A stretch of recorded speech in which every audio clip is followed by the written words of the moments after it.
Hey, it's Chris with a brief update to our video on DoorDash. Today, as I'm recording, is Wednesday, August 21st, exactly 2 weeks since Mary and I recorded our demonstration of DoorDash.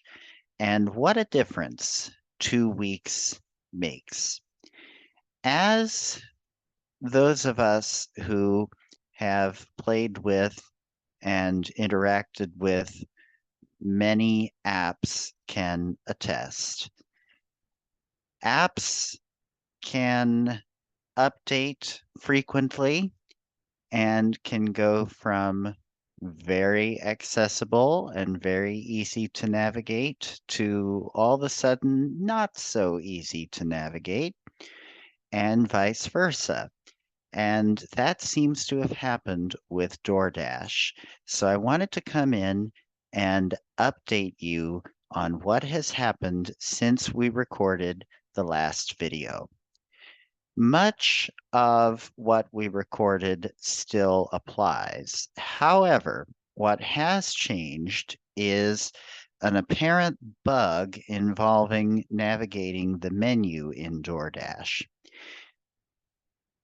In our demonstration, the way that we showed you how to navigate the menu was by rotoring to headings and navigating the menu by each heading, and then swiping right when you got to the heading that you wanted to look into. When I was making an order this week, I found that when I did that, the cursor jumped around on me into random places in the menu that I didn't want to go to. And so I wasn't able to read the menu uh, as I normally would. And as a result, I couldn't see all items in a given section. So that really created a problem in terms of being able to navigate in and order from a restaurant's menu. By contrast, when I ordered from the same restaurant in Uber Eats, I was able to navigate the menu very easily, as I demonstrated in our video on Uber Eats, which is also linked to in this post. I did a little more playing around this morning as I DoorDashed breakfast, and I found that there's a little workaround. It takes some trying to do, it takes some looking around to do, but it is there. So, for one thing, I first tried to go on the website and order that way to see if it was more accessible. I found when I went on the website that I could read the menu more easily, but there was another problem on the website, and that was that when I clicked on a menu item, there wasn't, according to VoiceOver, an option to add it to the cart. So I could read it, but I couldn't add it. So that is its own problem. And in that case, I would say that that's a bigger problem than the problem I was having in the app. Now, as far as the workaround, I did find this morning a button near the top of the menu. It's a little hidden, but it's there, that is labeled List.